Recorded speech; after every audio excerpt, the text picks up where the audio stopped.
Yeah. Okay, we are recording. Okay. We are part 4 of Biofield viewer training. So, John, I'm going to hand it over to you to repeat what you just said about light. Ah, yes, Jen was just asking about Soul Mirror and Light. Yes, I'm doing another update to Light. In fact, Light has had, this is the 3rd update in about a month for Light. Light is our information system, and I've improved the contrast, so it's a bit easier to read, a bit clearer to read. I find it better anyway. People are welcome to suggest improvements, visual improvements, but it's designed to be more relaxing than Facebook, so it's not supposed to be bright in your face and making you exhausted looking at bright and dark colors, super high contrast. It's supposed to be a sensible balance. So we've done that, and we've also fixed the password issue, so people can now type their password without worrying about capital letters or lowercase. It'll accept either. And that'll also be going through to the next Soul Mirror update, which will happen soon, and that'll have that as well. Amazing. And you were just mentioning about Soul Mirror as well. Yeah. On the subject of Soul Mirror, Jan was asking sort of what's the main purpose of it, and the purpose is really that it'll work on a phone, on an Apple, Mac, on absolutely any device, any media system that's got an internet connection, that's got an internet browser really on it. So iPhones, iPads, anything you have to hand, you can now use Biofield Viewer. And if you have Biofield Viewer Windows, then you have Soul Mirror forever, for life, forever. That is very convenient. It's very easy to use, very convenient way of converting images. So if you've taken a photo previously, you can still run that through Soul Mirror on the web, and it will give you an immediate response. And you can use Chakra with that. There's options in there for Chakra or Biofield. And for Biofield Viewer users, all of us here are full Windows Biofield Viewer users, and you can actually access Biofield online, which is a more advanced version of Soul Mirror, which gives you the Pro facility as well. So when you run the 2D on that, you'll get Pro, which means it'll adjust the lighting and make your life easier for you. And it's something that's a lot of work in progress, a lot of really exciting work in progress, that I'm so on the verge of having fully working, but it's not quite yet. So there will be great advances on that this year for sure. I mean, I nearly got it working in June, July, but I had to pause it.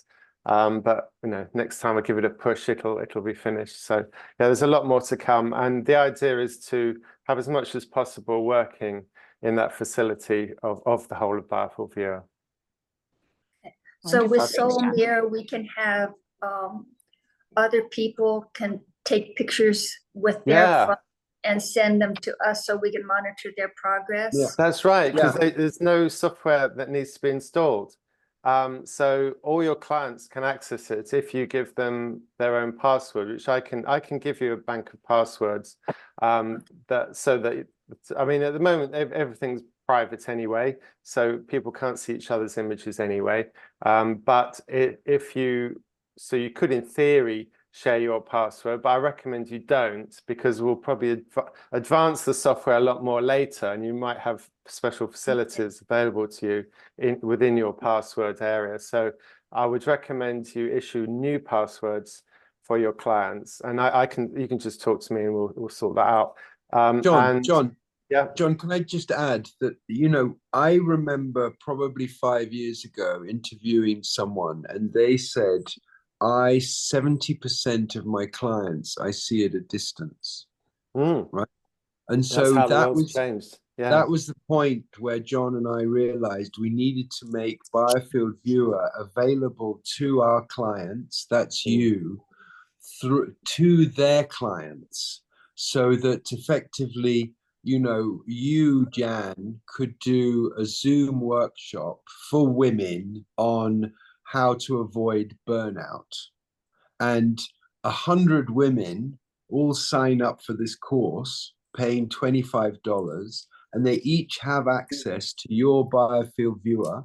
So any day or any time you know, in the weeks before the course, they can take a series of images, and even afterwards, and then you do this class. And instead of it being healer working with one person once at a time, you're giving 100 people a personal experience, but you're teaching them what to say and do and feel and breathe and hold and eat and all these other things. So it just allows the healer to go non-linear. Biofield Viewer now has that ability. You know, I believe that good healing is done over a period of time, the same way an acupuncturist will book in 10 sessions and then give it a pause. Many times I've experienced practitioners say clients drop out because they feel so much better after session 1 and 2, they don't even stick around to get on and do the important work. So Biofield Viewer again becomes a tool that excites them enough to do all 8 sessions that you've got booked in, because they know they're going to have an image before, during, and afterwards, which can be done with these passwords that John, you know, allows our practitioners to use. And then from a research perspective, our agenda as of 2024 as an institute is to do public facing research. So we can give 1,000 people access to the Biofield Viewer through our practitioners or directly as Soul Mirror, and then they can do and gather data. The ones of us that want to get involved or set a question to the field can get answers in this way without raising huge amounts of money and having to set up in a lab, because these tools are now, I mean, Biofield Viewer on its own is one leg. Add iridology and you've got a kind of longitude and latitude. Add a good MIMOP questionnaire and you're triangulating someone's exact location in time and space. So these tools are all accessible and available now, with the Biofield Viewer actually quantifying the stages of improvement, if you like. So we're really excited about that. And as John was saying, he has these kind of, you know, allocations of time every year where he can look at each of the different devices in our toolkit and give it a bit more kind of programming energy. And because he had COVID just now, that's what he was saying, he was kind of wiped out for a bit of the summer. But you know, that's exciting, and hopefully eventually we'll be able to run the Biofield Viewer live, only obviously for our pro users, live on people on your phone.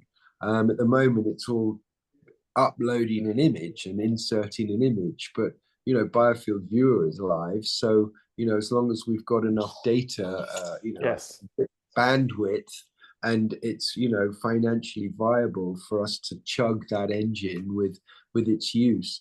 And in a way, that's why Soul Mirror is useful, because for $25 or £20 a month, people can access the Biofield Viewer.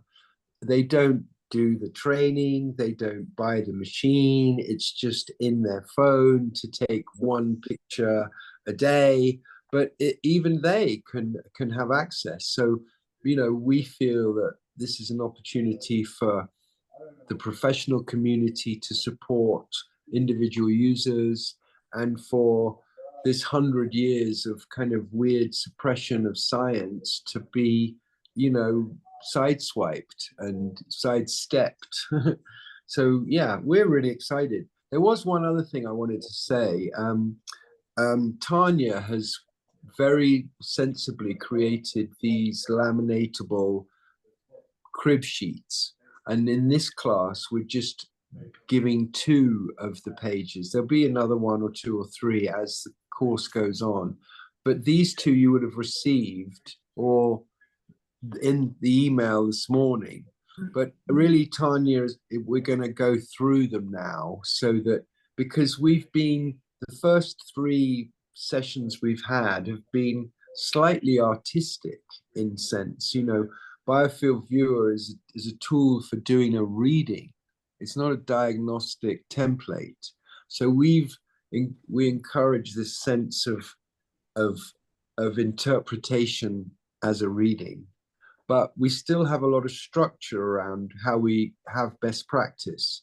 And in the same way a radiologist reads X-rays, you E-ray professionals can read E-rays, and that's a biofield viewer image. And as we tighten and share our experience, at least everyone starts, you know, with the same driving license, and then if they want to go and be a rally driver, they can.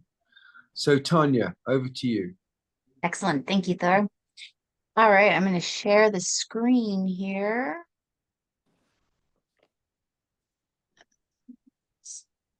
Okay, can we see that? Yes. Yes. All right. So I created a little checklist here just because I know that when you're learning the biofield viewer, there's a lot of elements to have to factor in all at once and under pressure when someone's standing in front of you or standing in front of a bright light.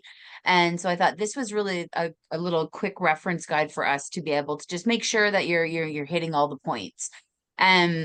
So the big thing is when we look at our biofield viewer, our setup, we want to ensure that we've got a smooth white backdrop. So whether that's a canvas, a sheet, just a white painted drywall, a white exterior wall outside, we want to have that smooth white wall, because what some of us are realizing is if we hang a sheet or a curtain, the undulation will actually affect the quality of our imaging. And what we want to really do is we want to establish a consistency with the way that we take our images. And I think that's really important, is that consistency, ensuring that it's sort of the same at all times so that you get accurate readings with the biofield viewer. You know, I have just a white sheet that I use to put on the floor for people to stand on, so that when we're doing the lower body imaging, we're able to image on a white floor versus a dark or shadowed sort of floor, and making sure that we have windows or blinds that can ultimately close off the space. My little biofield viewer room is literally maybe a 10 by 10 little white room. It was a storage room that I converted into a biofield viewer room. So you really don't need a lot of space, but we just need to ensure that you've got the white backdrops, the white something for them to stand on, and that all other natural light can be cut out in the space. We have our cameras. So most of you probably already have the Logitech C920 or the 922X. So ensuring that we have our cameras. Phone cameras work. Jan, as you were asking about Soul Mirror phone, a lot of people take their imaging on their phones, which is great. I find that it gives a different type of a read. And so from us as practitioner standpoint, the camera webcams are I find the best. And then calibrate your camera each time you use it with the Logitech download that we sent out earlier. Your lighting, you want to make sure ring lights work, but I find that ring lights deliver shadow, and shadows really, again, we want to create that consistency. We don't have shadows. So you want to get yourself like a nice spotlight. I don't know if anybody can see what I've got going on here on the screen. But making sure that you have that bright light. We spec'd out a couple here, either the newer light or the Lume Cube. You could play around. There's also like a work light spotlight for I think Thor, that's the one you have, right? It's like a construction work light, essentially. Yeah, it's just 3 iterations really. The one that we use, I also will just go get it because it's probably behind me, as you can see. Yeah, I mean, the real difference actually is that this one needs power from the mains, and the Newers and the Lume have got the possibility to have batteries, so that if you're doing a camp or an event somewhere that could even not have reliable electricity, you can literally, your laptop's charged, your light's charged. So it's just also gives that flexibility. I mean, in terms of lighting, camera and such like, we've relied on the Newie for the last 4 or 5 years, and the Lume is really the newest recommendation because it's just a better made light with a more sophisticated you know, tune and such like. And to be honest, I think the next upgrade we do will be a camera upgrade, even though we're thrilled with the Logitech and especially the software that, as Tania was just saying, helps us drive it from our computer, because Logitech is still, even though it claims to be 4,000 pixels, you know, it's not the best camera. And we had a colleague in Korea do a test with broadcast quality cameras and Sony $3,000 cameras. And at the time, I said to him, well, we'll stick with the Logitech because, you know, the extra 30 grand for the broadcast camera doesn't make it any better. And neither does this $3,000 Sony camera. So, and again, the key thing about the Logitech is that it attaches to the tripod. So you can either, and that's for uniformity, any webcam that clips on like a hair clip, you know, we would never be able to use that for scientific or even clinical purposes because you just don't have that sense of repeatability. So yeah, this page also, Tania, is the page that, as I said, people laminate, and when their assistant needs to take a set of pictures because, you know, Lawrence is out and Jan is out and Astrid is doing a session, you know, their son could pull this thing out and with maybe a one-time training session, follow the recommendations and take a proper set of pictures. That's what this is. This is for you, me, and everybody who's helping us. Exactly. Thanks, sir. Yeah. To add to your point where you were saying about having battery packs and the lights, John, when you have your downloads, you're given 2 licenses for the Biofield viewer, and I believe you can. There's one version we can have where it's online, and there's the other version where you can be offline. And so I've downloaded both of those, and so just in case I am in a situation where Wi-Fi isn't available, that way you've got a hard copy on your computer as well. So I just want to make that, while we're recording this, aware that there are 2 different types of versions that you can download. And yes, I highly recommend having the offline version. Yeah, that's Jan, primarily my go-to. Does Jan have the offline version? Yes. Yes. What about Astrid? I think most people have actually recently. Right. Yes. Because I do. Yes. Mm-hmm. Brilliant. Yeah. Because that is important. And it also means that if one of your research colleagues or one of your friends is doing, or you're doing a show, you know, going to the Mind, Body, Spirit show, that doesn't disrupt your clinic. Your clinical version can still carry on. You've got this outreach version as well, and they can both be used at the same time. Great. And to add to that, other little tips that you can add. So I have a little clamp here. This is one that you can get for your computer camera. I ordered this off Amazon. This hooks onto your tripod. So when I first started doing Biofield Viewer, I had a tripod for my camera, and then I had a tripod for my light. And I found that it was a lot of equipment, especially if I was going to do pop-ups or be mobile. And so I found this, it's a handlebar clamp off Amazon.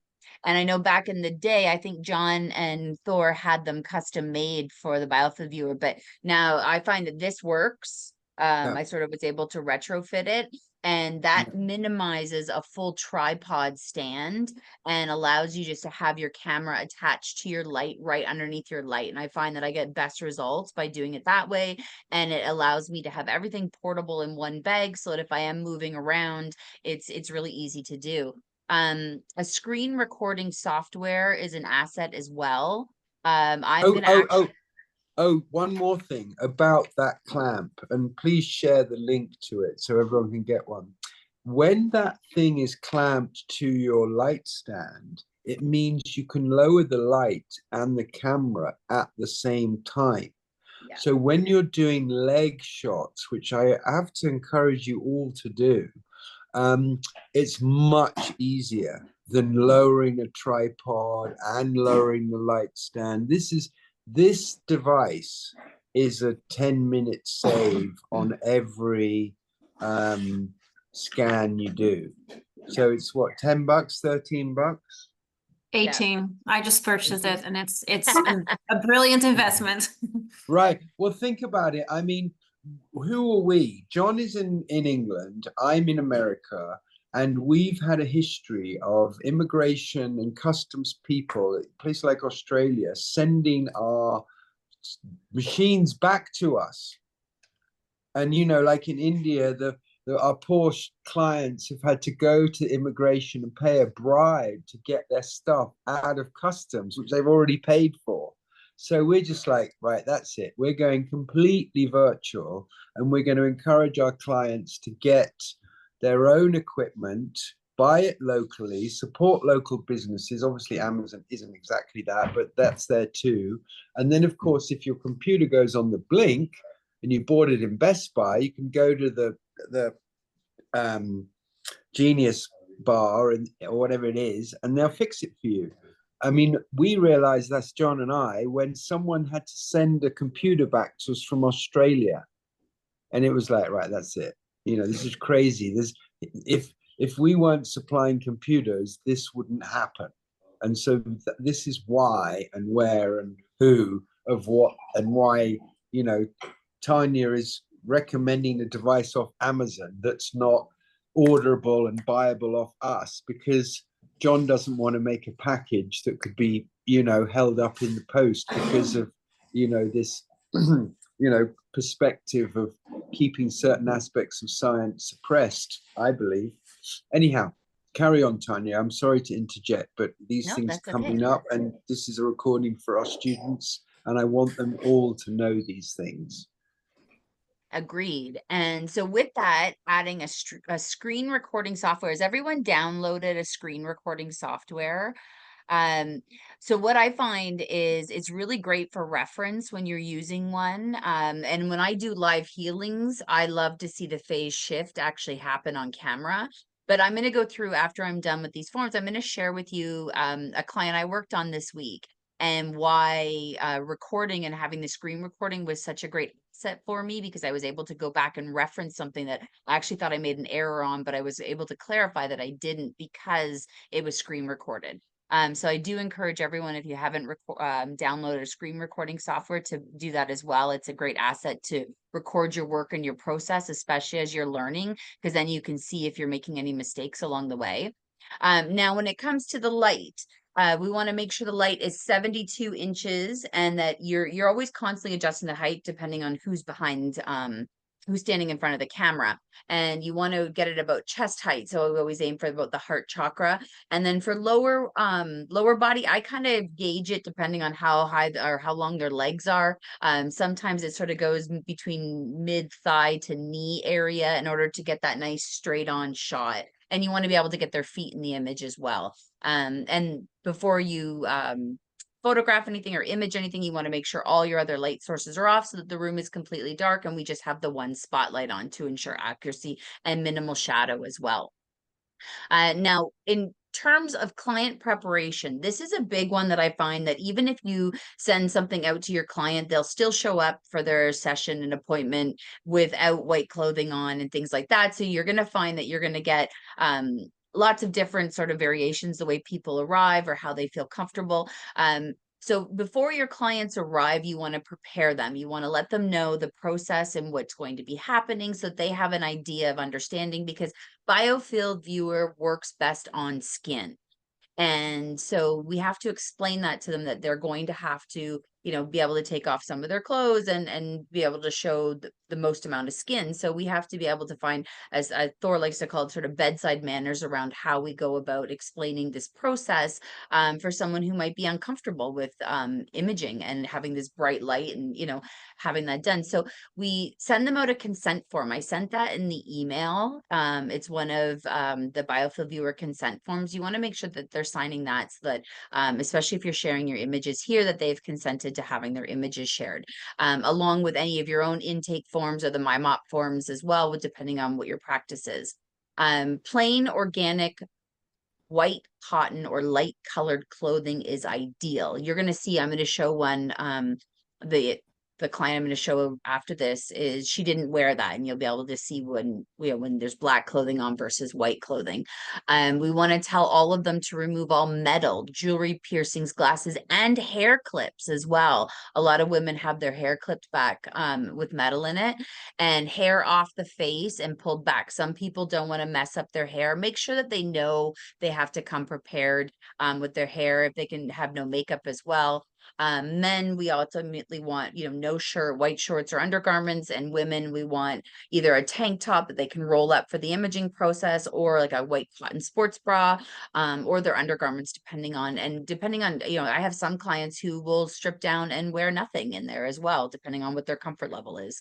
But you really want to make sure that they're prepared and they understand, because I find that a lot of people, especially that are new to Biofield Viewer, don't have an understanding of how to prepare for the session. And I find client preparation is part of the success in the process, if they have a clear understanding of what's about to happen, as opposed to finding out there. Now, any questions there when it comes to client?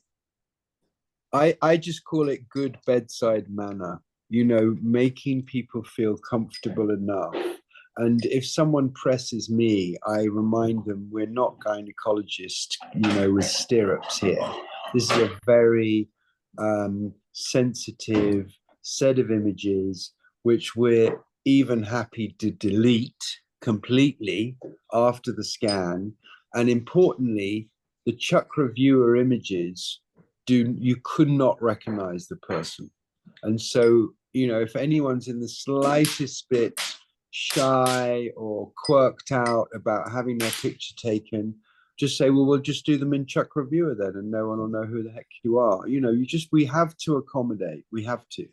Yeah. Thank you, Tania. And I also keep an external hard drive to ensure that all of my clients' files aren't saved onto my actual laptop. So that's something else if you want to get for just privacy purposes and external. So now when we come to the actual imaging process, we know that we've talked about the baseline being that yolk image, and I'm going to show you, we're going to talk about that when I show you my clients' images. To get that yolk, what you're going to find is you ultimately want it in pro, and you want to play with that calibration a little bit, just your you know, your lighting levels in order to get that. And sometimes what I find too is you have to pull your light back and forth a little bit just to find that sweet spot. But once you understand it, it's easy to find. And we talked about, you know, thinking that it's like taking a passport photo. So what you want to do is, I tell everybody, what I do before I even start imaging is I actually jump in front of the light myself and I show them what they're going to be doing. So, and I find that that helps with the process. So I'll stand in front of the light myself and I'll tell them to look at the camera, not the light, because people who are staring at the light for a few minutes get blinded and kind of, you know, I find that they won't stand still for you, and you're trying to get them to align with your alignment lines on the screen. So if you have them focus on the camera, that really helps with them standing still and they're not so bright light in their face. I find that makes a difference.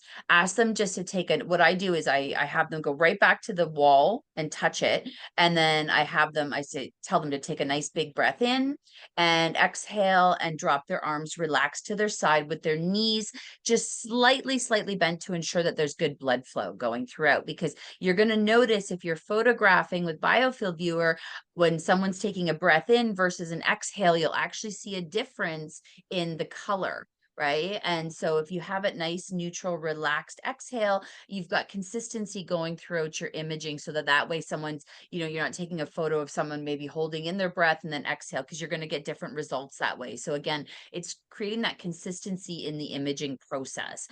So I find that's just really the nicest way. Inhale, exhale, relax, and then you take the image and, you know, sort of go from there. And then when you're doing the imaging, the process is you're looking for 8 images in Biofield Viewer and 8 images in Chakra Viewer. That's a nice standard to set. Now you can go and image as much as you want. You can, as you know, Thor had made mention, you can take the camera off and you can freestyle it around the body. Especially if there's a pre-existing condition that you're looking, you know, there's someone I work with who has cancer. And so we monitor the tumors with the 3D viewer and go around, and we're able to kind of pick it up and go around the body. which is something, it's not so static as if we were just doing an anterior, posterior, or lateral type image. So it gives you that fluidity there. So, you know, feel free to do that. So that is sort of a quick reference on the imaging, because we are seeing some images where we know there's shadow or the hands are on the side. And so we really just want to maintain consistency while you're learning the process. So that is what I've got for the checklist on taking the images. Any questions before I move to the interpretation portion of it, Jan? I've got a question, Tanya. In the Biofield manual itself, it shows the light being placed up high and tilted down. But you have better luck with it. That's a manual. I'm actually going to ask Thor to chime in on that one. That's an old manual, and I believe that is for like a static environment. They were doing fluorescent lights before we were using these lights here. So Okay. Thor, do you want to clarify, that's older information, correct? When you first originally started doing them? Well, you're just going to have to repeat the question a second, just for me to answer it correctly. So Jan had taken note in the original manual.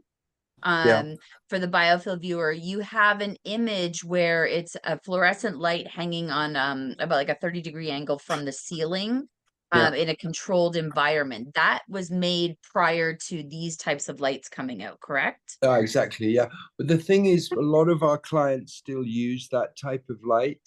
And if someone is doing put it this way, that is not just a fluorescent light. That is a full spectrum fluorescent light. And there's a really big difference, because fluorescent lights don't really allow the biofield to interact with the violets and the indigos and the reds that you have in full spectrum lights like sunlight. And so the biofield viewer image is compromised. Full spectrum light allows the white light to be really white and therefore operate on. I think we're getting some kind of weird feedback in. There's someone's device. Okay. So that certainly is not a historic version of what we're doing now. It's as relevant as the LED lights. The LED lights offered a level of convenience which made them superior. If you had a checklist of 10 things, the full spectrum light wins hands down for biofield imaging. But the other light allowing you see, the setup for that light is quite complex, and that's why we've got the drawing in there, because the front of the light is higher and the back of the light is lower, and effectively the camera is just at the bottom of the back of the light. But you know, I broke one of those bulbs on my daughter's head once, you know, because I was propping it up to try and take mobile biofield viewer images. And so the LED thing with its close-in plates that protected all those little bulbs, you know, it on so many different levels warranted us to go that way. But for all of you, and especially Lawrence and Jan, who are talking about doing kind of pioneering research, I would encourage you to get one of these full spectrum bulbs lights as well, because as so often the case with Biofield Viewer, technological advances have always helped us. So you just need to go to Home Depot and buy the fitting and a bit of chain. I got the one that you had sent, the Amazon link. Right. That's the one that I ended up ordering. But yeah, totally. But the thing is, none of these devices are bank breaking. You know, if we said, look, there's another $20,000 camera we need you to get, you know, we'd all be like, what? But you know, these are things you can or cannot do. You know, Lauren, the other thing is, I was talking about all my colleagues last week that, you know, why use a full spectrum light? Why do we use a white light? Why not try with a UV light and an infrared light and make an overlay with the Biofield Viewer standard, the white light, the UV light and the infrared and see what that looks like, because these are all the kinds of experiments we've been doing. And you know, I don't know which way any of the listeners or students are going to go, but these things are all possible because Biofield Viewer is not in a box. It's exact opposite. It's we're training you as a driving instructor would teach you how to use this, you know, this Ford Fiesta that we're all riding in right now. But after, you know, the end of this course, we'd encourage you to hone in. And, you know, John and I would be happy to help you install the Biofield Viewer on a microscope. You know, we may find there are other things that are, you know, going to make it better. I mean, we know for a fact that if you use old lenses, sort of old crystal lenses, rather than the modern sort of Zeiss Olympus type, you know, cut grown lenses, or, you know, manufactured lenses, you know, we can see the biofield of pond life and, you know, the blood. And so for as, you know, this type of, I call it precision guided healthcare, as it grows, you know, so live blood microscope people might benefit from having this insight. And that's very much the way we're going. Again, Tania, I'm handing back to you, but you do all ask great questions and inspire me to share my experience and knowledge with you. Thanks, Sarah. Tania, yes. Can you give a recommendation for screen recording equipment? You mentioned that earlier. Oh, that is, yes. I can't access that at the moment because I'm on screen here, but I will send that link out of it's just a free one that you can download that Thor and John had recommended. So I'll send that out to you guys tonight when I send out the links for the recording. I'll send the attachment on that as well. Thank you. Appreciate that. You're welcome. So now that last week we started looking at interpreting images, and it can be sort of overwhelming because we look at these images and there's lots of color and there's lots going on. And so the easy way to break it down is we want to look for focal points, symmetry and balance, which we can use the alignment lines on the screen. That's a great assist. Fielding and venting and the color. And then we're going to break it down even further. When we go into the focal points, we're going to look at the brightness, the color banding, the environmental influences, and attachments and spirit guides. So what I'm going to do is I'm actually going to stop sharing this, and I'm going to share some images from a client this week, because we can go over all of the elements here while we're doing this. So, so it was really interesting. You never know when you do Biofield Viewer who's going to walk through your door and what kind of energy you're going to encounter. And this was a pleasant surprise for me this week. You know, I thought walking into it was just going to be a normal healing session with some before and after imaging. So the client came in, and what I do is I always take a baseline beforehand, a chakra baseline beforehand when I'm starting, so that I know I have something to look back. And so this is the yoke that we are aiming for when we're doing our calibration. So what I always do is I calibrate and I have the client off to the side, and then once everything's ready, I have them step into the camera, the front of the camera. And okay, Tania, just 1 second. That act of stepping in is a very important moment. And in the same way Tania just mentioned, she shows people by stepping in front of the camera, and then, wow, I know what I got to do. That's brilliant. But what I always say to people is, hey, watch the screen as you're stepping into the Biofield Viewer environment, because what was momentarily a fried egg a moment ago, we're now seeing this pink and green around this lady. And as she's walking in, it's changing. And that's a really important thing for them to understand, because this is not the biofield that we're showing here. We're showing what we can show with an honest imaging technique.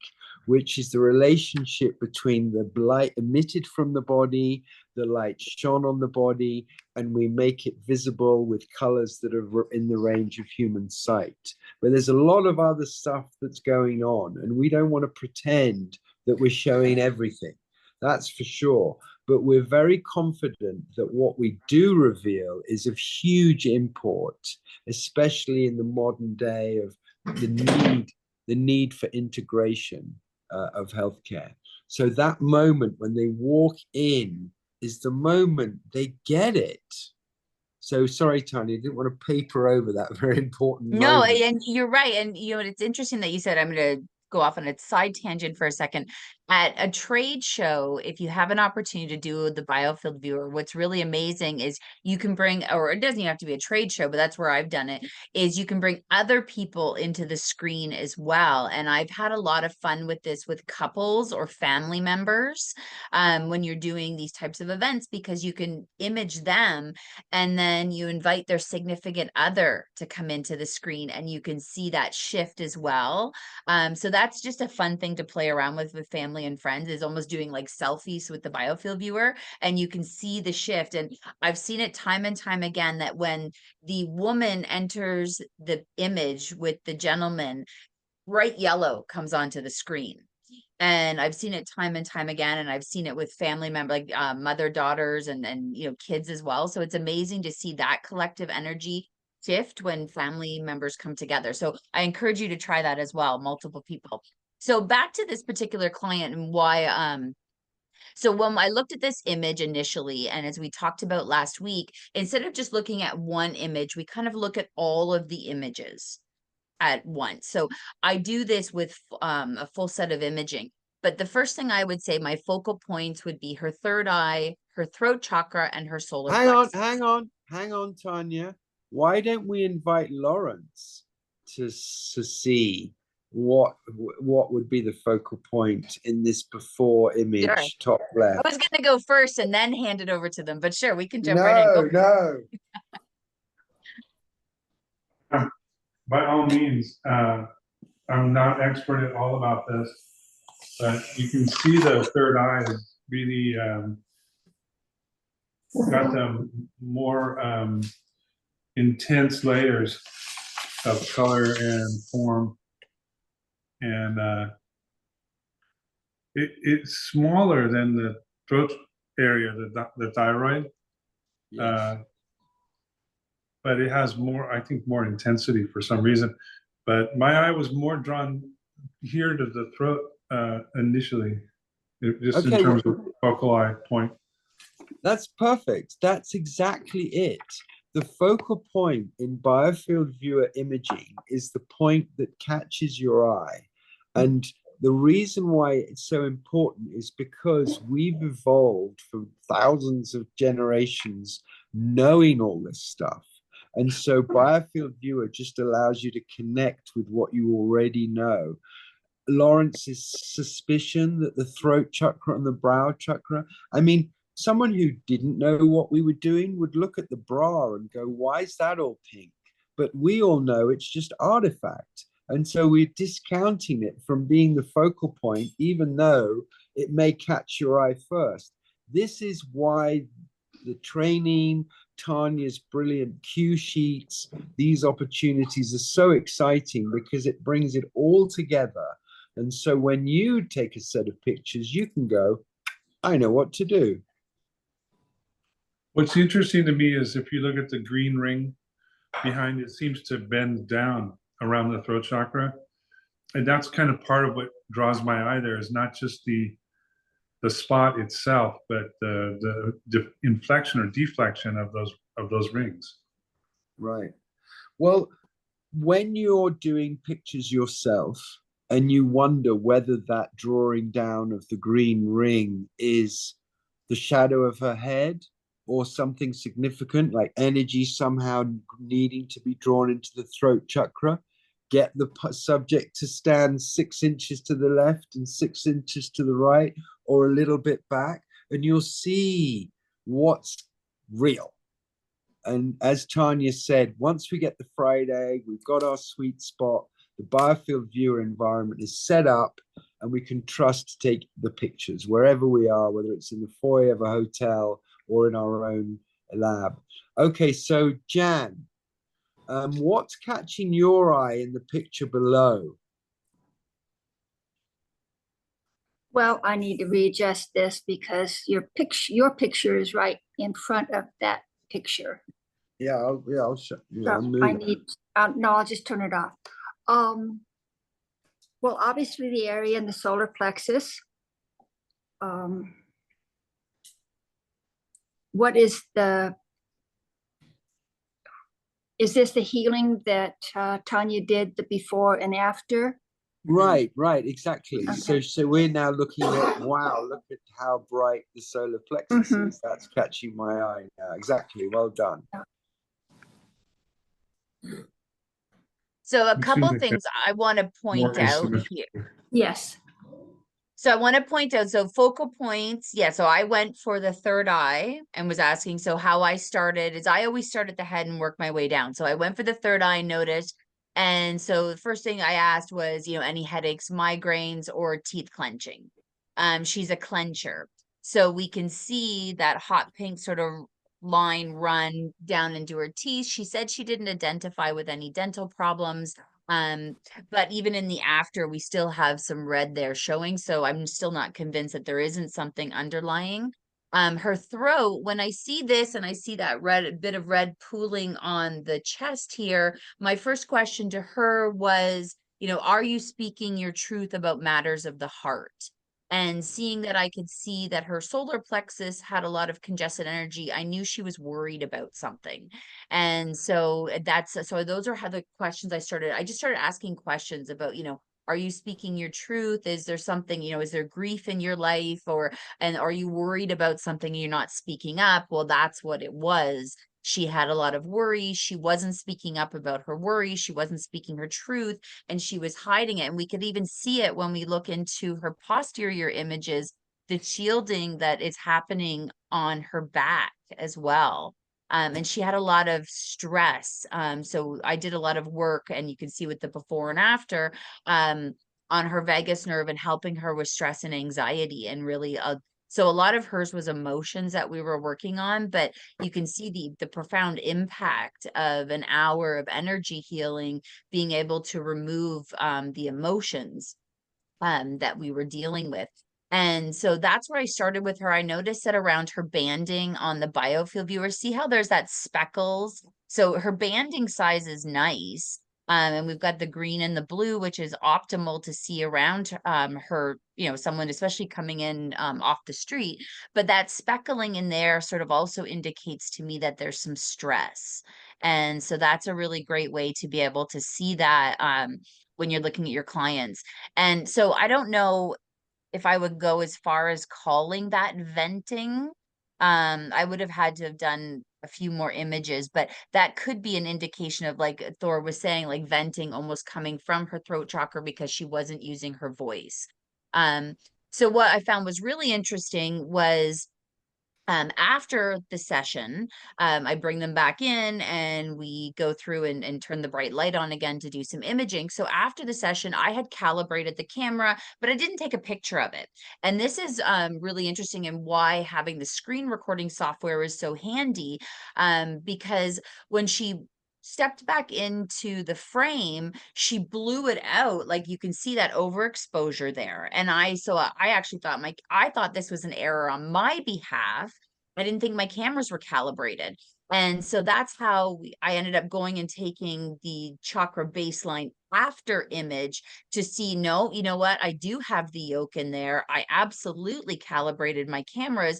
I had her step back into the frame. Boom, she blew it out again. So I took that as the result. So I actually underestimated the efficacy of my modality. I took it as human error. So that's why it's so important to have that consistency in the process of your imaging, so that if you have something like this where I literally thought there was an error, that I was overexposing her, but it was actually the power of her own energy. And I did it twice just to make sure. And I went back to look at the recording because I thought that I had maybe photographed it without pro on when I did her before imaging. I was sure I made a mistake, but there was no mistake.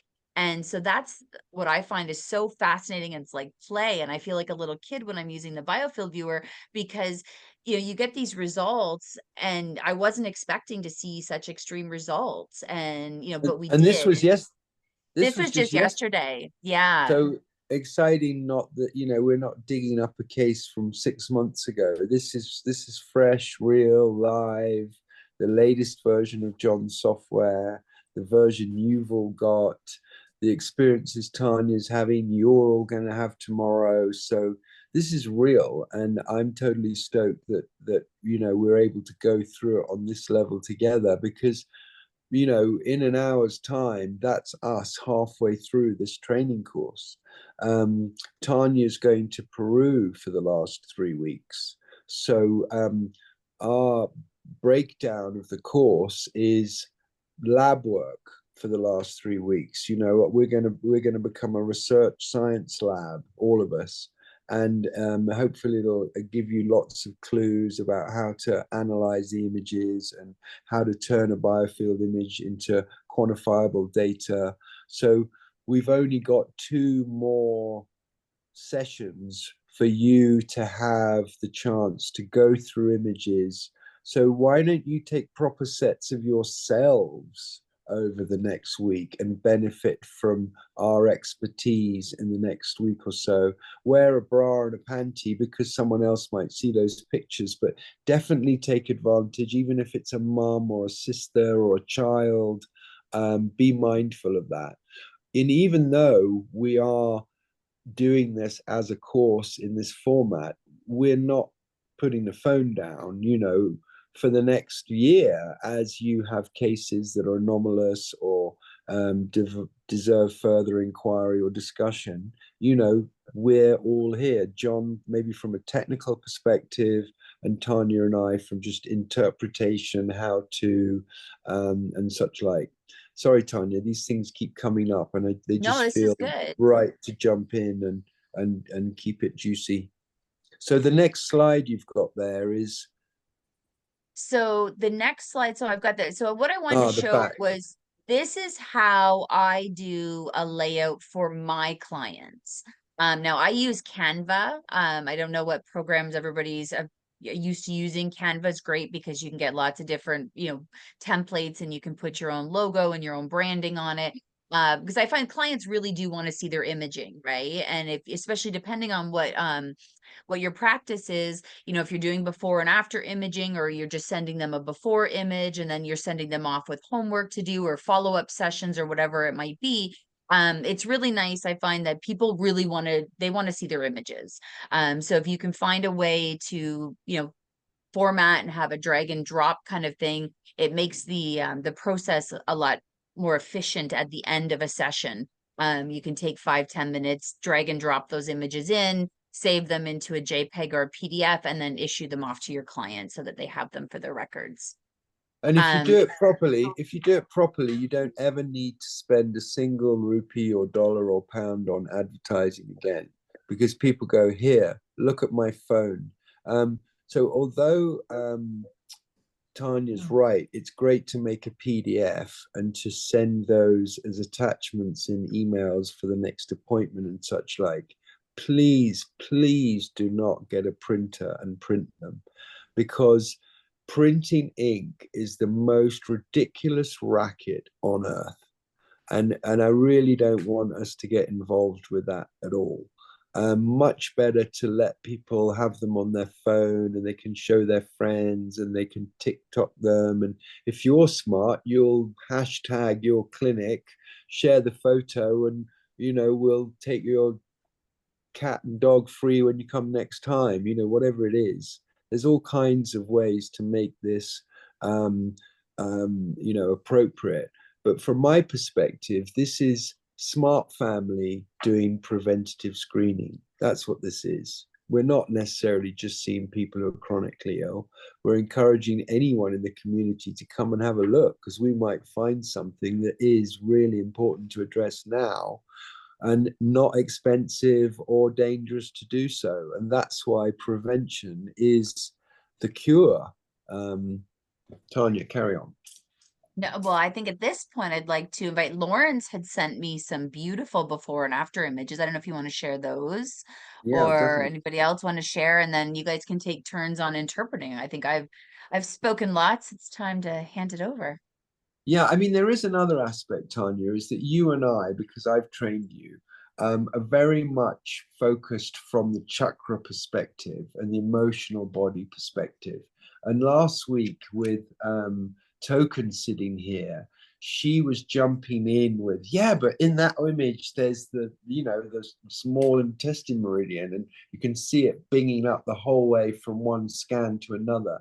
And I really would encourage you lot to embrace your skill sets and even to get up to speed if you don't know, because it really is important to get all these other cues in your overall assessment and reading. And Token is here, but so much online training and information about the acupuncture meridians and the nadis from the Vedic perspective, the mama points from the Vedic perspective.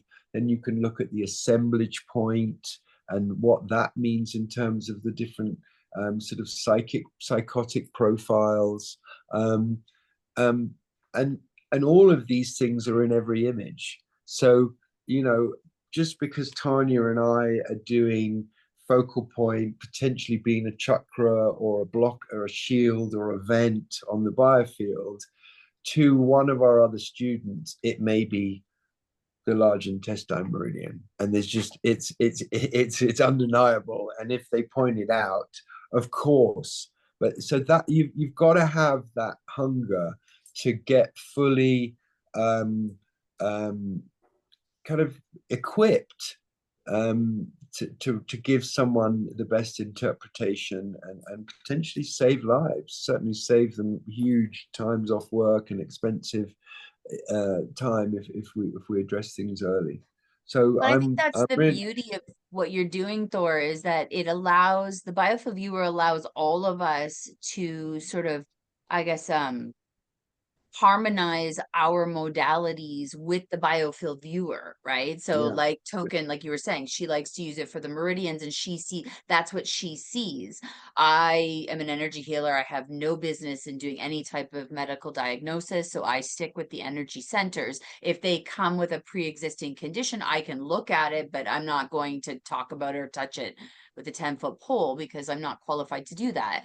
Now, however, there are other practitioners out there who can use whatever their modalities are. Now, Lawrence, you've got some before and afters you should show using one of your modalities. Yeah. And that's brilliant. And you could see the lungs colon meridian in that one that you asked me to comment on. So that was very strong in that one image. And I'm really looking forward to hearing your comments on this. And this was a couple days ago, it looks like, and just really intense stuff going on over the heart, in the neck, over the solar plexus, really dark legs and feet, with a lot of stagnant, I would guess circulation, very stagnant. So I think now one thing I would say, language and bedside manner is everything. So we don't say blocked, we don't say we say pooling or shielding. We use gentle words. Now, absolutely stagnant is the right word for us to be using here in this training course, because it says what it means. But I'm definitely confident that if we treat our clients, our healies, with a neutrality that allows them to dip into that blockage or sluggishness. Yeah, please carry on. So in Touch for Health, now last time I was so freaking excited that it sounded like diagnosing, but I don't get to do that either. Okay. I just want to start comparing notes. One caveat.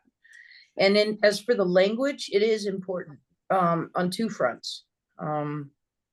One, yeah, that interaction with the client, but also we're creative beings. Our words have power. So in Touch for Health, we'll say over energy or under energy, because it's about restoring balance, right? It isn't about something's bad or good. It's just simply we're observing the indicators of, hey, look, this is asking for my attention over here. This is where I'm going to pay attention. Or if something's working too hard, okay, I'm going to go over here where there's not enough happening and draw that excess energy over here instead. Paying attention to that. And you are all highly intelligent people. I'm sure you'll come up with your own way of doing this. It is best to avoid. So like I'll when I look at a before and after picture, I'll ask my client, say, what is the same or different? You know, I'm not expecting it to be different. I'm not implicitly even implying that it's going to be different. Right. Or that it has to be, because it doesn't. So anyway, Lawrence, No, I dived that's in. really nice. Let them find it, you know, let them find it with their own eyes, and that's great. Yeah. Carry on though, Lawrence. I want to just say, you know, at the outset that really like the chakra view. It seems like it draws all the points a lot more easy. Yeah. For the eyes to see. And what I loved when you said you saw that speckling, you saw stress.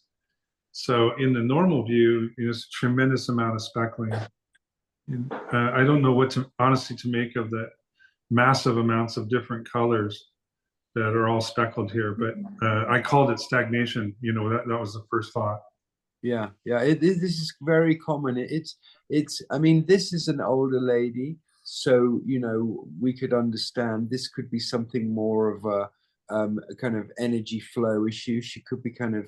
I mean, she's wearing jeans and looks great, but I mean, I don't know what her body kind of mobility is. But definitely, when I see that kind of speckling, I'm you know we're somewhere on that plank to the burnout, and obviously this isn't an issue for this lady by any stretch of imagination, but if she was 35 and had a high pressure office job, and we're already seeing speckling like that, which would be much better suited to someone who's lived on the planet for 70 years at least, like this lady, then you know we know that basically it's burning the candle at both ends. That's what it is, burnout. Yeah. What I found from her is that she won't rest, and that she's getting into a fair amount of contracture where things are just starting to clamp up.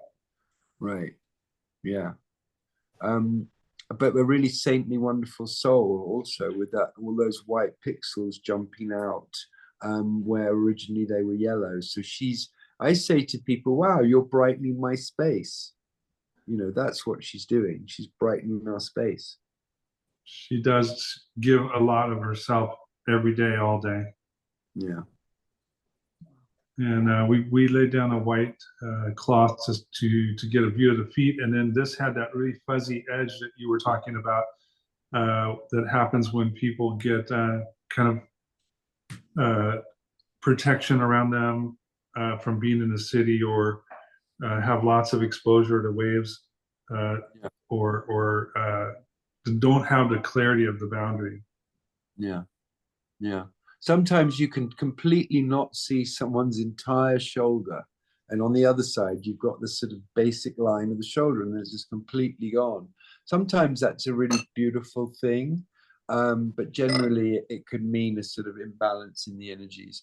I'm really a fan of what Token just said about over energy or under energy. I like the lack of charge in there. But certainly, Lawrence, this is a great set of pictures, well laid out. The only thing I would say about it, I wouldn't have anyone's name on any kind of image. I'd put their initials. They know who they are. So even if it's for them, it doesn't need to be their whole name. And the other thing is that if you add a coding system, like, so she would be JW, say start at 01000, you've then got a lot of room to take images of just legs out of your database because you want to analyze a sort of meta study of all of the cases you've analyzed. But gee, wow, let's just zoom in on those legs for 1 minute, and then you can just pull out all the nines that are the legs. You know, there's a way that you can do this, which further down the line makes it easier. With the multi-scan, Jan, you can track 500 people through that software, and it'll graph for you their changes, you know, as per a clinical research study. With Biofield Viewer, you know, we don't have that extra $10,000 of programming time, so you've got to do it yourself. But there is very much guidance and previous experience where some of my students have even gone on and done PhDs with the Biofield Viewer at the center of it. And I'm going to along to the first one of our research camps on. Yeah, I did have a quick question about the multi-scan. One of the first little warnings in there is not to use it on people with pacemakers. Is that a CYA or is that a real concern? I mean, it's a good question. I mean, because this is our recorded Biofield Viewer training course, I'm very happy to talk about multi-scan because it's another device that we recommend, especially to our colleagues who are really wanting to do research and almost follow our lead. But yeah, no, I think that's pretty strict because it's an bioimpedance, you know, a sort of electromagnetic device and its on-body surface. I think they're worried they're going to, you know, mess with the delicate programming in the pacemaker. But obviously Biofield Viewer doesn't have that issue at all. You know, that's one of the beautiful things about Biofield Viewer, and why you might have a set of tools is that some are really appropriate. You know, if a woman's pregnant, you wouldn't want her to necessarily go through an MRI. But yeah, I mean, ask Nikita. You know, he's you know, he may say, well, yeah, no, we really don't use pacemakers. I mean, any metal in the body, to be honest, is a artifact that stops us using the multi-scan. But same with MRI and CT scanning, you know, we wonder what's happening there too. Anyway, is this another set from you, Lawrence? This is a before and after with Brilliant. the heart chakra nutripuncture taken to enhance the heart chakra, and it's a 15-minute difference between the left side and the right side. So it's just it's interesting because it seems like change to the heart chakra. But I'd love your comment or thoughts about it. Well, totally. I mean, I know obviously anyone else can jump in. So the left-hand line is before and the right-hand line after. Well, in the first image, I mean, he's got this beautiful yellow heart-shaped solar plexus chakra with quite a lot of kind of sort of pinky stress lines, you could say. And in the after image, the coherency and the symmetry improves considerably. And considering you're really just focusing on the heart chakra, the throat and the brow and whatever's going on with this fellow's eyes and teeth isn't really changing much at all. So it's a credible kind of shift in the area where you're working. In terms of the actual, you know, that range zone of the heart chakra, if you ran that through image J, you may see that there's an improvement in symmetry by as much as 25% from that one session. I mean, I'd be interested to see. I mean, this fellow does have sort of a unique kind of pattern with those kind of gold and silver lines, but that green color, which is the kind of baseline over his entire chest, is brilliant. We love bright green color, and so, you know, if we get to see more of it in a session, you know, a 15-minute session, and as I said, you know, if you ran that through image J, you'd see symmetry improvements, but you potentially also see reduction in red pixels and an increase in green pixels. So that same level, about 20%. And now we're looking at the back, there's a whole nodule of pinkness that disappears. So that's going to change the symmetry profile enormously. Yeah, I mean, I would say these are really well taken images. They're nice and close up to the body. Any kind of shadow and what have you has been well accounted for by actually holding the arms out like that. You want to specifically see an area, so you've made a decision to focus in on that area in the middle of the picture. Brilliant, absolutely brilliant. Any amount of stuff either side of a screen robs from Biofield Viewer because the program is wondering what's going on back there. So if you can put those pictures, we lost Lawrence. I think we just lost him by accident. He's coming right back. Okay, well, no, not at all. But the point is that I noticed with that fabulous set of images, that fellow, there was still that, just move the camera and the light 1 inch closer.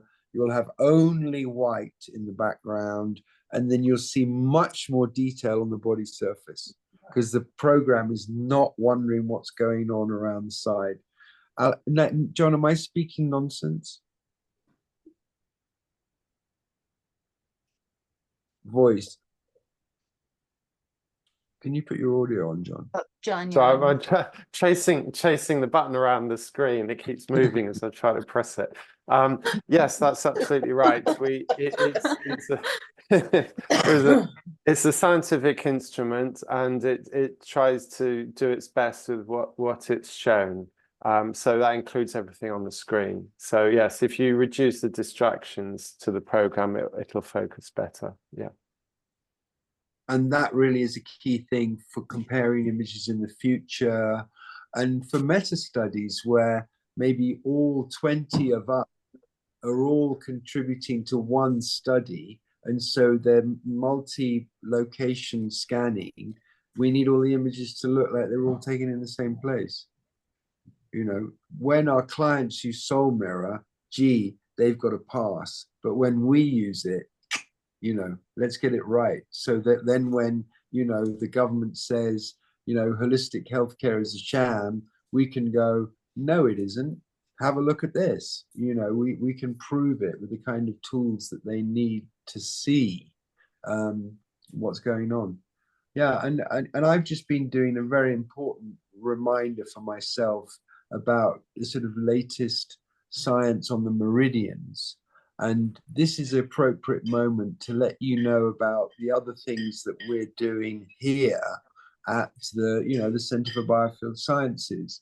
And we're launching a course called Subtle Science, which pretty much is going to start when this course ends. And we'd love you all to join us as kind of half student, half lab technician colleague, because we're really going to do some exciting projects. So we want as many people who are already kind of involved and up to speed as possible.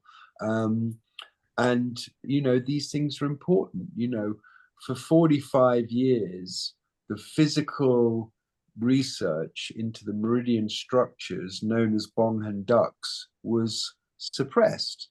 And then 10 years ago, someone in Korea decided to pick the ball up again and look at this amazing research, which suddenly now became the premovascular system.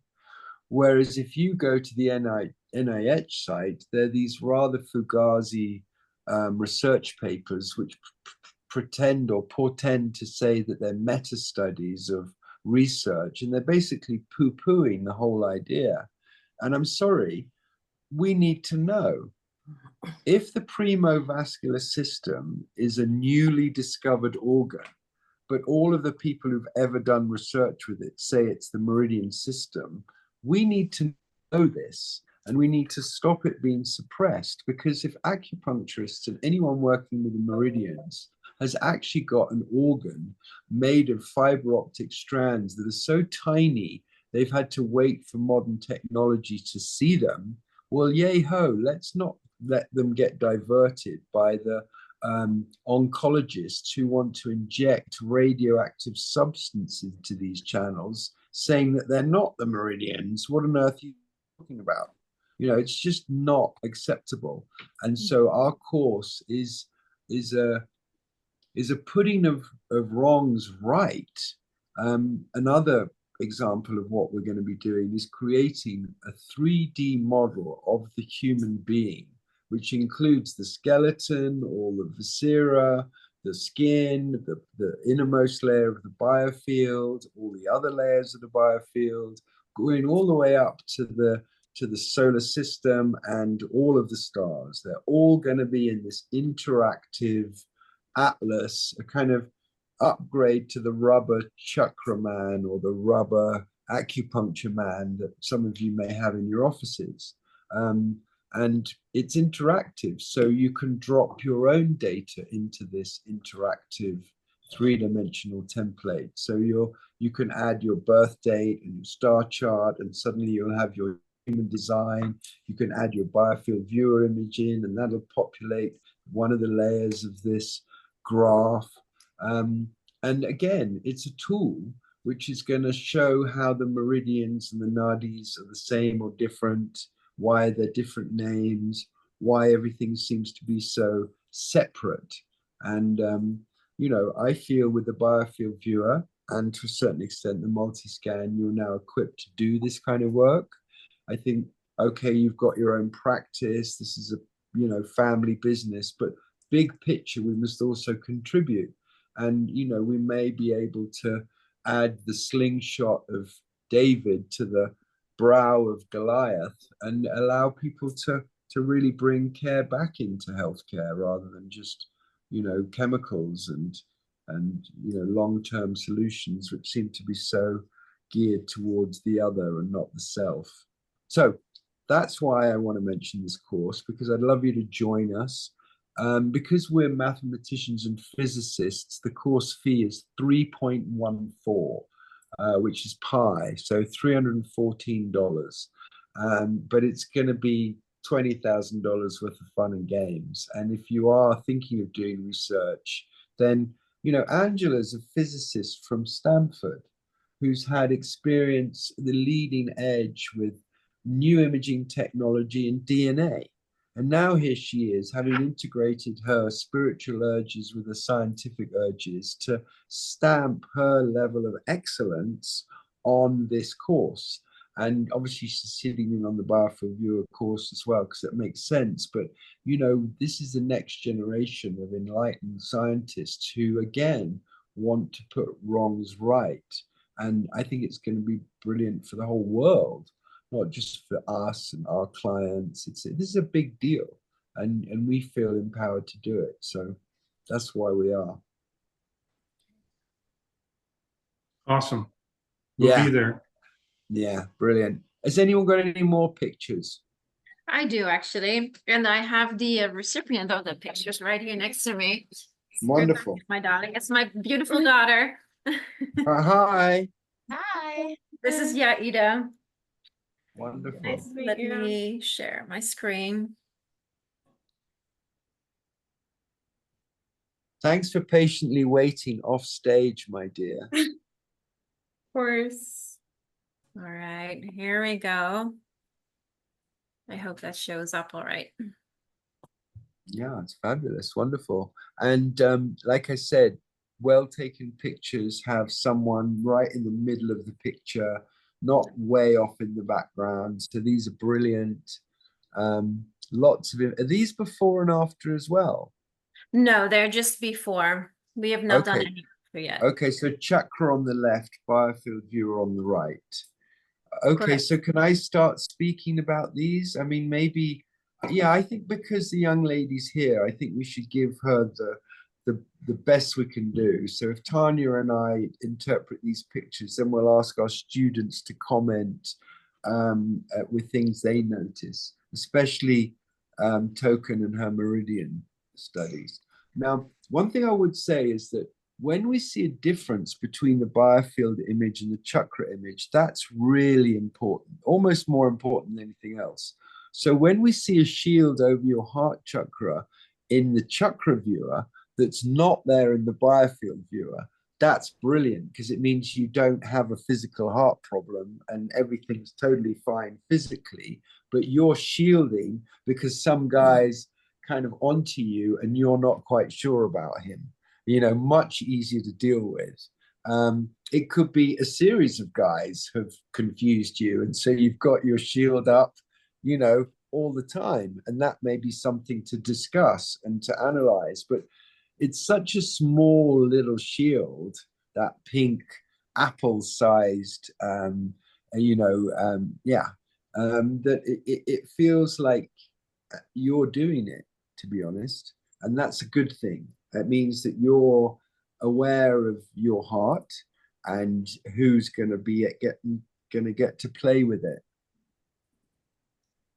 I like that. Well, that's important. Well, the reason why you're in control of this, and we're seeing this shield only in the chakra view, is because your brow chakra, I'm sure Lawrence and Jan and my other students would all say, yeah, perhaps that's the second thing I noticed, that, you know, wow, there's this sort of clarity here and a brightness right in the middle of your forehead, which, you know, we speak to as the third eye. And we love it when we can see it, because we know that person's in touch with their own psychic ability and their own intuition, important. And when it's not got kind of asymmetries or, you know, kind of a ring around it, we know there's a lot of clarity there.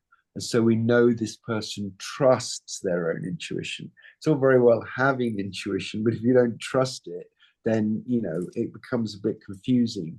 So again, this is a really exciting set of images of someone who's really importantly operating, you know, it's higher sensory perception, this. So, you know, it means that you're, you know, on one level kind of up there with Harry Potter and you know, and his gang. And maybe that's, I don't know, you know, maybe you're an intuitive and that's where you're going to go with this. But the other thing I would say is that this image is really symmetrical. And so I would trust you because you're solid, you know, you're emotionally solid. And because you've got these other gifts, you're not getting overwhelmed by anything. Normally we see all kinds of blotches and patterns and asymmetries all over the body. You don't have any of these because you're just clear. Now, green and gold are my two favorite colors, and you've got them, you know, that lovely green in sort of various rings and the big kind of gold orange ring as well. We love that because it means that you're here and you're here to serve. You know, like green is the color of someone who's open-hearted. And so that color green is the color of someone who gives unconditionally. And that any kind of healer is in that category. And weirdly, it also tells us that you're present. A lot of people are like stuck in their phone and they can't get out, or they're worried about what's going to happen next year, and so they can't really be here. Or worse, they're kind of thinking about shit that's already happened. That's not this person. This person is here. They're present. I'd be very surprised if you had anything going on with you. Your digestive system looks a little bit underactive in a way, and I would recommend you get to know your flora. I think last week I was telling everybody you're a reef. Get to know, you know, there's 2 billion characters within you.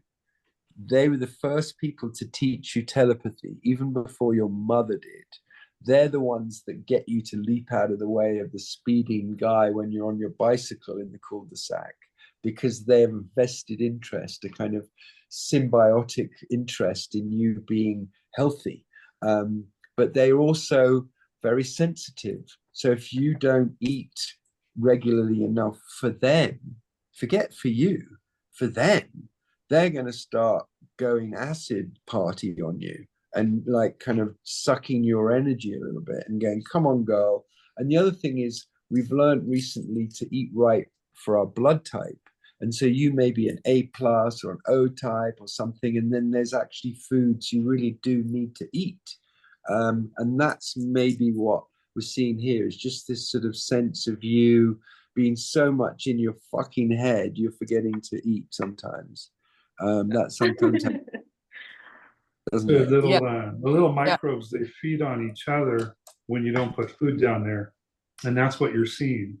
You're seeing sort of a macrophagy. Right. Yeah.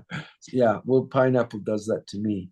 But anyway, yeah. So you get an A, but you come back and get an A plus when you really kind of, when you put your hands on your tummy and this next call and you say, I know my team and I are like, we're on the same team. And it's really important to understand that, because there's just one of you, but there's billions and billions of you when you just take your focus off the ego I.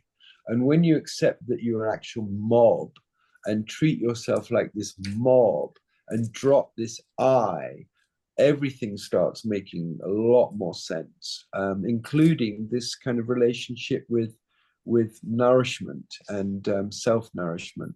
So yeah, A grade can be better. You could probably get a scholarship to Ivy League, but this is a biofield of a shaman of the future, the woman who's going to go to Peru and work with plant medicine, because that third eye is just like, I can see the light, so I'm afraid I'm setting you up a little bit. I don't know. She did just have a stomach bug within the last 48 hours, so that Okay. could explain the acidity and the issue in the lower abdomen. Yeah, but has everything else kind of hit on the nail on the head a little bit? Are you going to be a shaman in the future, or are you a copywriter? I don't know, I'm not sure. Right. Well, a bit of both probably would help. Yeah. Well, yeah. So that's my 2 cents worth, and I hope you realize that okay, we'll do the legs now as well, but that there is a lot of information we can share in a very nice manner without poking or stroking, but just sort of offering genuine solutions for what we're seeing that could be optimized. And I think, again, this is a really genuine way to bring families into clinics, and then obviously they may not need sessions or care, but certainly they've now got a lens on what's going on. These legs are very symmetrical. Do you get cold feet? Yeah. Right. So Cold. yeah, and that's that.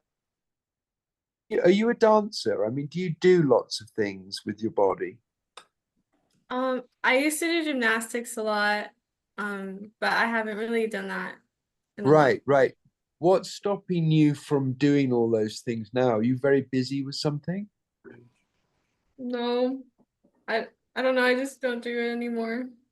Okay, well, yeah, but gymnastics is a bit like horses. Once you meet a boy, you never necessarily look at a horse again. And I think the same is with gymnastics. It's something we can leave behind because suddenly in something else, like hiking or rock climbing or boys or whatever it is. So for sure, I would recommend you keep moving those pins of yours, because that's grounding your energy. The most important thing they do is ground your energy. And probably some of the reasons we're seeing slight lack of energy flow in your upper body is because you're not technically grounding as well as you could, and the sign is the cold feet. But yeah, well, why not have a plan this year of having warm feet and do what you need to do to get your blood circulating, because it's usually just sitting down too much and working too hard. Working too hard is the biggest issue on earth right now. Working too much, burnout is probably the thing that results from that. And you're a young lass, so you get to manage your time. And if you're not managing your time properly, then get up earlier and don't watch television. But just get it right so that every part of you gets to celebrate every day.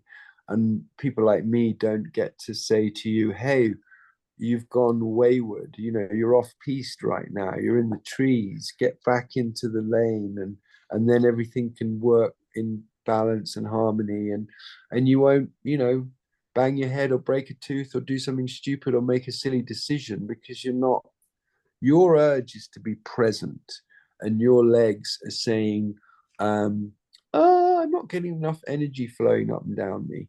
So that means you're too much in the head, you're thinking too much.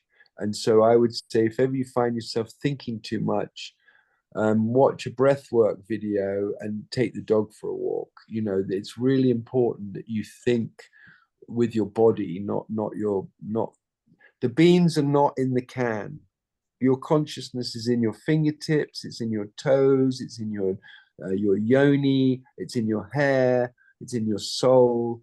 And if you keep thinking, you're going to think it's in your brain, and it really isn't there. You know, your heart is much more important than brain for you moving forward. And so if you're thinking, you're wasting heart time, you know, and thinking is really a product of modern life. We're in a rush. So I always recommend breath work. And so if any tip I give you today is go do breath work. And that might mean finding someone even of your own age who's got a Rumble channel and they're sitting there in Peru teaching 7 different breathwork techniques. That's what you need to know. Okay? Okay. I don't want to overwhelm you. Oh, okay. Brilliant. Brilliant. Okay, has anyone got any more images to show and share? Okay, well, we'll definitely thank Tania for pulling hers out. Jan, who do you keep looking off at? Right now? Yeah, who's the person on the other over there? Is that Lawrence? I'm a bit confused. Yes. It's Lawrence, yes. Okay. We don't have his sound on because sound on the same iPads in the same room, all kinds of feedback. That's totally cool. Also, Lawrence, can you take a picture of Jan, please, or teach her how to do it so we can go through a set of her pictures tomorrow, even if it's just head and shoulders. My pictures last week. Yeah, we have some Jan. Yeah, we have some Jan we can share here. We have some more. What about Astrid? Can your daughter take your pictures so that we can help you and maybe your husband and all your other family members? Because I definitely want to take advantage of interpreting images of people who are known. So it makes sense when we interpret them. If they're not there and they're not known, it's wasted opportunity, I would say. Jan, I'm sorry that I forgot that we've done your images. No, he did some more of me, so he can show them to you. He's got them on a screen share. Put them up in just a second here. Give me a sec. Well, let's do that. We've been playing with it quite a bit, so. Let's do that. And I think unless anyone else has got any more questions or anything else they want to say, I think we'll do this case. Maybe Astrid, if you could perhaps look at these pictures. Don't say anything, Lawrence. Let's let Astrid look at these pictures and see what she says. Remembering that Jan's just a couple of boxes away.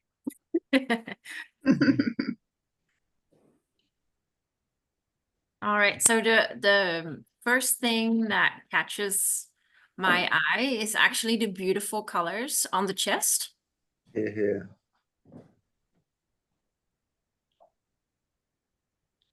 And then the on the abdomen in the first image, trying to get my wording right. Gosh, a lot of energy. A lot of shielding. Shielding, thank you so much. Yeah, a lot of shielding going on. And definitely seeing in the after that there is some improvement.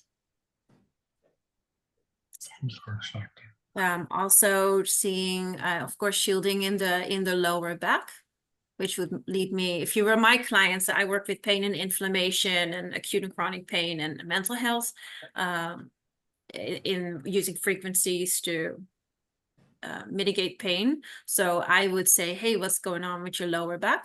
Do you have Why don't we say that? Why don't we say that, Jan? Hey, what's going on with your lower back? Yeah, what's going on with your lower back, Jen? Do you have injury?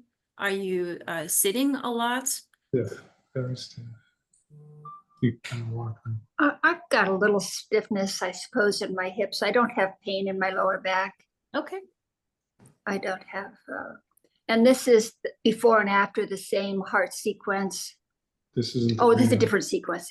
But it's a nutripuncture heart sequence, before and after. You can see a little bit of change in this green in the heart in the back. Yeah, it's brilliant. I hope your happy, Lawrence, with what's happening for you doing your little side research project and the important changes that you would hope to see, we're clearly seeing. Astrid, I loved the way you started the focal point with something that caught your eye that was beautiful. And I encourage all of you to do that from now on. Start with saying how beautiful the symmetry is or how unusually bright that one is. Don't start with a blockage, literally. So we almost need to rewrite the training course for this, Astrid. You're absolutely right. Bedside manner shines through when I always make sure that I say at least 50% nice things. I mean, I'm sorry I've not been eloquent so late in the afternoon, but just it's crucial. And Astrid, bang on, apple for you. That's brilliant. Brilliant. Thank you. That was really nice. Yeah, totally brilliant. Okay, well, we probably could go on, but I think we'll cut it there. It's an hour and a half again. I think that's when I was doing double maths and double physics, that's an hour and a half. And by the end of it, it's just like, you've got to go and get some fresh air and stretch those legs. So I've always thought that 1.5 hours is about the maximum time that we could embrace a group in a chair like this. So I think we're done here. And Tania's going to send out the screen capture software link.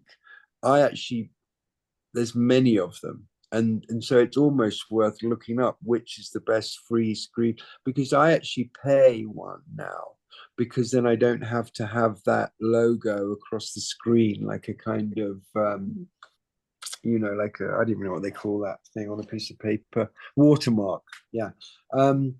So yeah, brilliant, guys. You are all champions. I mean, to be honest, if we never met again, I'd be delighted that you've got the technology and we can trust you with its profound use. Tania always blows me away every week with how thorough she is and how brilliant she is with this technology. I mean, I've got 4,000 students, and Tania happens to have been in the last year, and just there's wonderful cohesion. I'm thrilled that she's been able to join us and do this course with me. And by the end of this course, I'm going to give her a different certificate from all the rest of you, because she can then actually be a teacher trainer herself, or at least train other people directly herself. Yeah. And all of you can do that as well, for sure, especially after you've done a bit of research and sat in on something. John, you're my angel co-collaborator. We've had a business arrangement for 35 years based on a twinkle in our eyes. I don't think there's a better deal than that. That anchors this whole thing. But, we're getting on a bit. So John has been introducing his daughter Far into this whole thing. And hopefully my son Raphael after Oxford will come and join us, because we don't want to drop dead and have not passed the baton. And in the meantime, Tania and a new lot are our baton holders. So just make sure you do a bloody good job, please. Yes, Far is there for support. So if I'm not answering for some reason, to email fah@hughjora.com and instead of john@hughjora.com, or both of us ideally, and she'll nag me if I'm slow and things like that. So she can answer a lot already. Yeah, and the fact that you were ill for a couple of weeks and you're really out of touch. Yes, that makes it relevant. Yeah. Anyway, lots of love to all of you, especially everybody, and see you next week. Okay, great. See you. Thanks, everyone.